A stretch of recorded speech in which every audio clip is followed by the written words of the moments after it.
Part 2 of Chapter 8. Arif's last journey was from Larenda to Aksaray on the road to Kanya. In the latter place he remained about 10 days, when one night he laid his head on his pillow and wept bitterly, continuously moaning and sobbing in his sleep. In the morning his friends inquired the cause. He said he had seen a strange dream. He was seated in a vaulted chamber with windows looking on to a garden as beautiful as paradise, with all kinds of flowering shrubs and fruit-bearing trees, beneath the shade of which youths and maidens of heaven were walking and sporting themselves. Melodious voices were also heard. In one direction he noticed a flower garden, and there he saw his grandfather, Jalaluddin.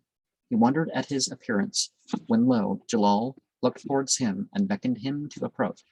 On his drawing near, Jalal asked him what had brought him there, and then added, "The time has come, the end of thy term. Thou must come to me." It was from joy and delight at this kind invitation of his grandfather that Arif had wept and sobbed. He then said, "It is time for me to make my journey to heaven, to drink of the cup of God's might." 2 days later, they continued their journey towards Kanya, and Arif showed some slight symptoms of indisposition. These daily grew more severe. He reached Kanya one morning, came out of his house, and stood in the gateway of his great-grandfather's mausoleum, silent in the midst of his disciples. It was Friday, the last day of the month Al-Qa'ada, Al-Hijra 719, the 11th month.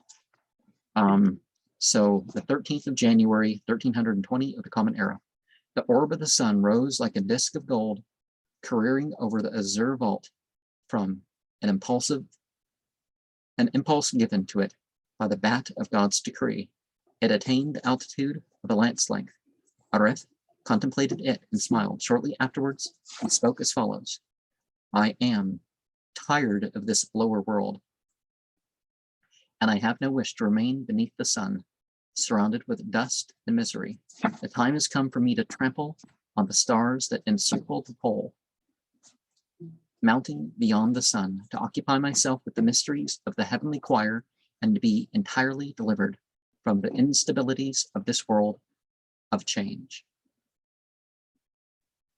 Well, death is life's great reward, right? But not so pessimistically, right? His disciples burst into tears, and he continued, "There's no remedy hereto but to die.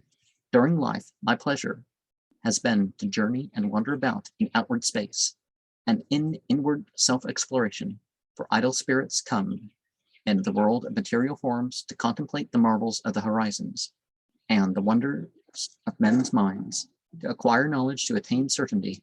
Through the gravity of the body, I have been impeded in the investigation, and I shall not be able to travel again. Let me then wend my way to the future state, for here below I have no real companion. My only anxiety is to be with my father and grandfather. How long shall I be severed from them in this world of suffering? I long to behold my grandfather, and I will certainly depart." He then cried aloud, after which he slowly returned to his chamber, and there continued to moan. He managed to crawl as well as he could to the congregational service of worship that Friday at noon.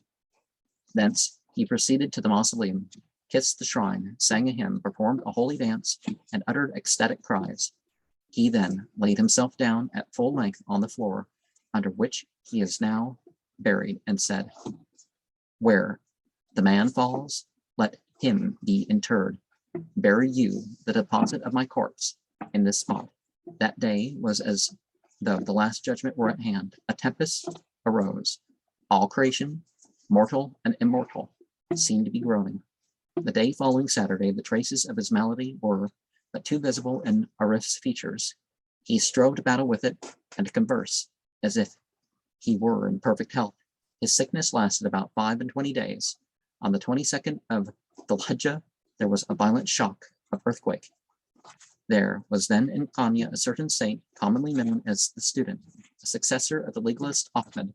In his youth, he had made himself a great reputation for learning in all its branches, but for 40 years he had been paralyzed and never risen from the seat, summer or winter. He was too well versed in all mysteries, and now began to say, They are taking away the lamp of Fanya. Alas, the world will go into utter confusion. I too will follow after that holy man. Shocks followed after shocks of the earthquake, and a rift exclaimed, the hour of departure is at hand. See, the earth yawns for the mouthful it will make my body. It shows signs of impatience for its food. He then asked, look, what birds are these that are come here? His eyes remained fixed for a time on the angelic visions, which he now saw. From time to time, he would start as though about to fly. The assembled disciples, men and women, wept bitterly. But he again spoke and said, shake, be not troubled. Even as my descent into the world was for the regulation of the affairs of your community, so is my existence of equal advantage to you, and I will at all times be with you, never absent from you. Even in the other world will I be with you. Here below, separation is a thing unavoidable. In the other world, there is union without rupture, and junction without a parting. Let me go without a pang. To outward appearance, I shall be absent, but in truth, I shall not be away from you. So long as a sword is in its sheath, it cuts not, but when it shall be drawn, you shall see its effects. From this day forward, I dash my fist through the curtain that veils the invisible world, and my disciples shall hear the clash of the blows. As he spake these words, his eldest son, Shah Zada, and his own half-brother, Shlebi Abid, entered the room. Sheikh Aflafi asked him what commands he had to give for them. Arif replied, they belong to the Lord and have no longer a relation to me. He will take care of them. Aflafi now asked, and what are your wishes with respect to me, your most humble servant? The answer was, do thou remain in the service of the mausoleum, forsake it not, go not elsewhere. That which I have commanded thee to do, as to collecting and writing all the memoirs of my ancestors and family, that thou do in all diligence until its completion. So mayst thou be approved of the Lord and blessed by his saints. All wept. Aref now recited some verses, pronounced thrice the holy name of God with a sigh, recited some more verses, and then betwixt the noon and afternoon hours of worship, by noon I mean, past the midday, and then the late afternoon, most of the afternoon being gone, having recited 2 short chapters of the Quran, he departed in peace and rejoicing to the center of his existence. On Tuesday, the 24th day of Dhul Hijjah, Tuesday is the 3rd day of the week, by the way, 719. So the 5th of February, 1320 of the Common Era. Unto God be all glory, now and forever. He was buried on the 25th, where he had himself indicated by the side of his grandfather. His half-brother, Abid, succeeded him.